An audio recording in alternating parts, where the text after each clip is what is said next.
You've heard of him, haven't you? The boy who drowned in a lake. The boy who drowned on this very day. The boy who just so happened to not die. Well, a lot of people say that Friday the 13th is his film. He did not debut in the first one. No. In fact, his first film is what we're talking about today. So come and join me as we'll tell the tale of the boy in the lake who drowned, but who would suddenly become immortal. Through black magic? Through witchcraft? No one ever really knows the true answer. But there is one question that we have to ask that's never been answered. How the hell did he go from 10 years old to 30 years old?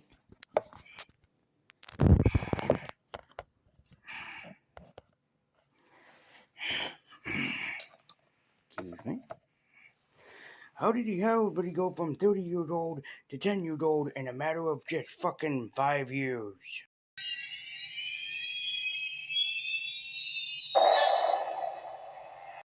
Greetings, Golden Goblins, and ladies universe and white nudie. And yes, today we are talking about the famous Friday the 13th. I mean, after all, it is Friday the 13th, after all, isn't it, everyone?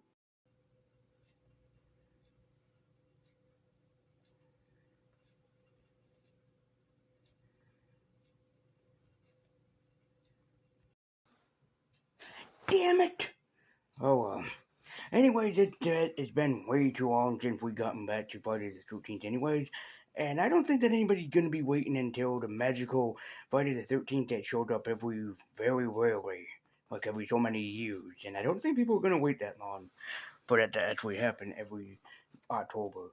So we're gonna take a look at Friday the 13th Part 2, the first official appearance of Jason, who went from 10 years old to pretty much like 30 years old. Yeah, I'm with Tom Savini on this one. I call bullshit on Jason morphing from 10 years old to 30 years old just in a matter of span of just 5 years. Well, anyways, let's see how everybody's favorite undead or non-killable slasher ends up basically being on everybody's resume, but this was before the hockey match, by the way. So as such, let's dive into Friday the 13th Part 2 and see the first appearance of Jason Voorhees. 5 years after the event of the first film, and Alice is basically having survivor guilt. She cannot believe that she was the only girl left alive. At that night, Alice had to become stronger than she ever realized, able to conquer her fears and able to overcome the obstacles even if the odds were against her at the time. And even though Alice swears that she was pulled down by a young boy in a lake, the police tell her that there was no boy in the lake. She probably was hallucinating. But I love that we see Alice still trying to struggle to survive. She's still trying to overcome what happened to her so long ago, and she's still trying to get over it. Everything seems to be going well for poor Alice until she hears a noise outside.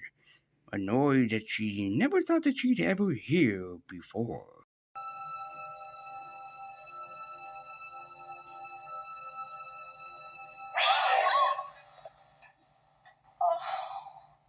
But Alice gets a real scare when she discovers the head of Mrs. Voorhees in her refrigerator, and then Jason stabs her in the head with a screwdriver, really giving her such a screwing headache.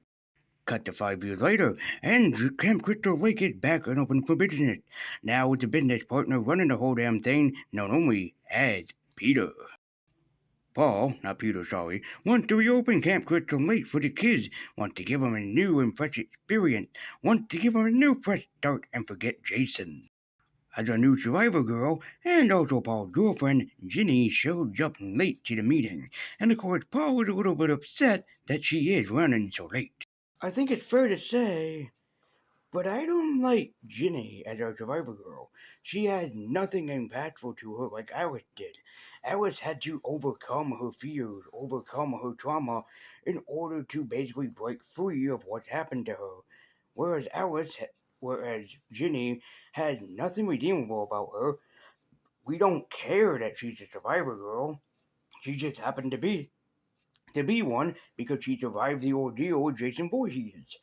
Consider to Alice, who basically had to overcome her fears and trauma to basically fight against Mrs. Voorhees when she met her. Yeah,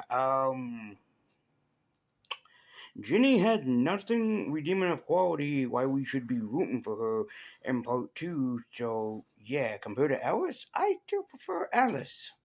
Later on that night, Paul shares the story of Jason Voorhees, the boy who got drowned inside of the lake, the myth and legend behind him drowning.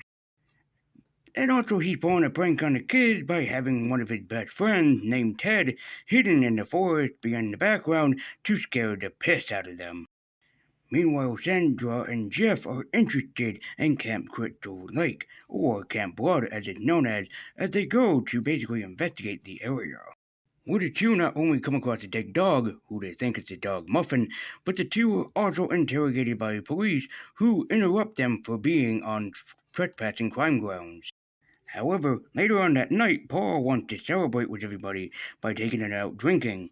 Some go with him to party hardy at the bar, but others stay at home. While celebrating, Mark, aka Scooter, the guy in the wheelchair, and Jeff are in an arm wrestling competition until Sandra wants Jeff's hands all over her. One of the boys pulls an evil prank on a girl that went skinny dipping and just stole her clothes, so he begs her to cut him down after he is caught inside of a tree trap.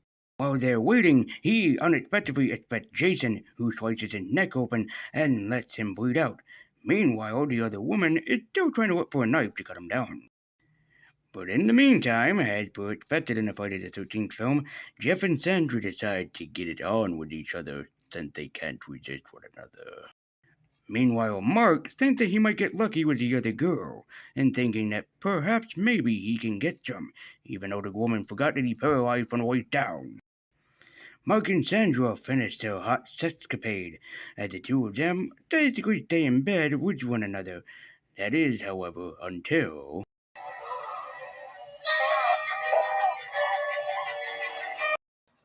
Poor Sandra. She wanted deep penetration. But not like that. Meanwhile, the other girl who's interested in Scooter, aka Mark, is getting ready for him and ready to tease him as she sprays her perfume and rubs it on herself every fucking where. However, unfortunately, Mark will not be getting laid tonight, for you see, Mark must have one hell of a killer splitting headache.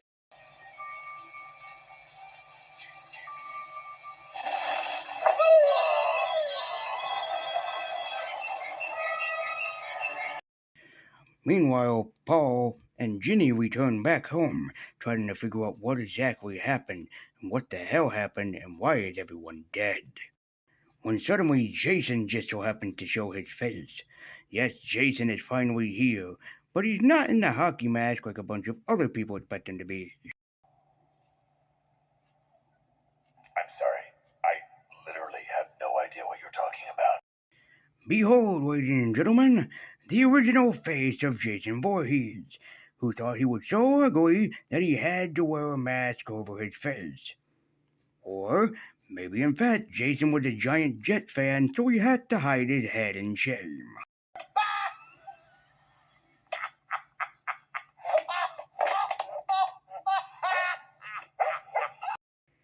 Ginny thinks that she might have conquered over the evil, might have killed Jason, or at least if not killed, knocked him out, so she runs away to Jason's nearby cabin. Whereas once inside, she discovers the body of Mrs. Voorhees, Alice, and somebody else that is identified, as Jason tries his best to break in.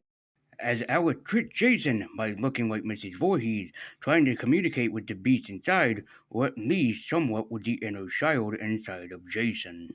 Gosh, you're kidding. No one is stupid enough to believe that. I'm with Daphne and Velma on this one. This is a stupid idea that nobody should have seen coming. Jason's supposed to believe that Ginny is his mother just because she disguised herself as him? If that is even a concept that even had worked, why didn't the other series decide to adapt it? Why? I tell you, because it's a stupid idea that nobody wants to do. It is so goddamn ridiculous, especially the first time I watched part 2, I'm like, you have got to be fucking kidding me, and thinking that this idea would have tricked Jason into thinking, you are my mommy. So it reminds me of the kids from, I think it's called Birdcage. They keep asking, "Are you my mommy?" Because Jason's inner child won't let it go. Because they make a joke earlier on of maybe Jason's an inner child trapped inside of a man's body.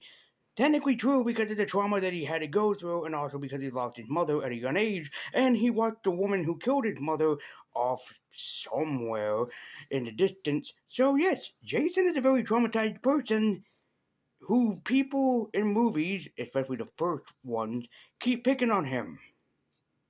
Bravo, movies. Just bravo.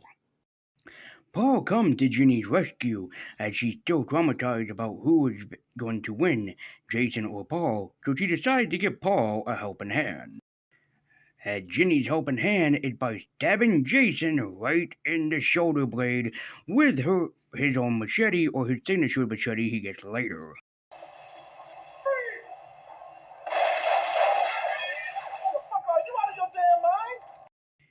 Paul and Ginny had survived their encounter with Jason. They encountered the unbeatable man. They finally did it. Or did they?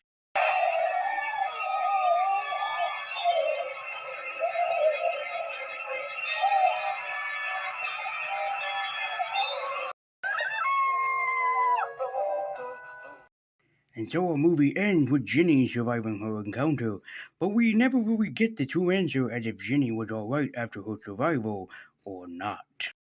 As the movie also ends on a cliffhanger for us to figure out if Jason will have any more victims to present to his mother out of revenge for her death. What the fuck is happening here? And so that was Friday the 13th Part 2, and it's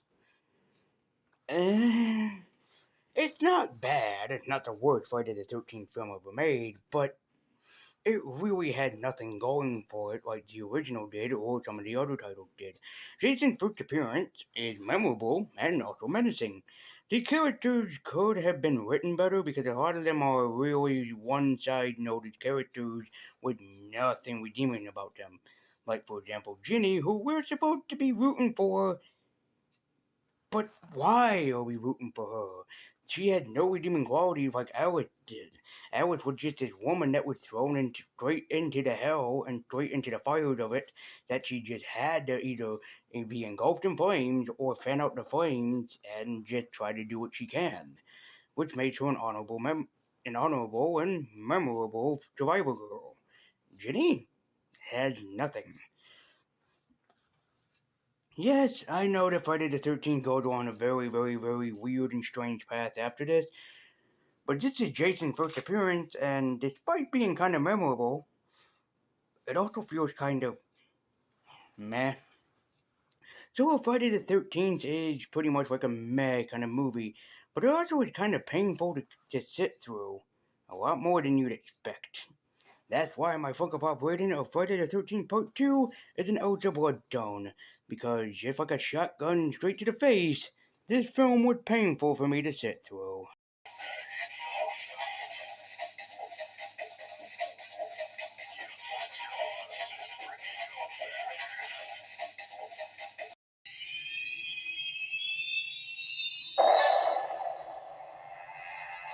Guys, thank you so much for watching. Be sure to like, share, comment, subscribe, hit that bell icon to be notified every single time when Lazyween uploaded. And let me know what you guys thought about Friday the 13th Part 2 down below. Do you agree with my criticism? Was I too harsh? Or do you really outright hate this movie more than me? Let me know in the comments down below. And remember, every Lazyween, we have to review some bad horror movies, some that are either enjoyably bad, or some others that are just plain bad that you never want to touch again.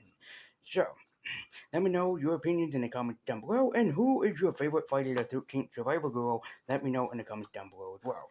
So, thank you guys so much for watching, because next time, we're gonna see if a zombie can really find love, especially at the end of the world. So, thank you guys so much for watching. I'm Raging the Voice. Have a nerdy, keep your on, and until next time, guys, as always, take care, and stay spooky.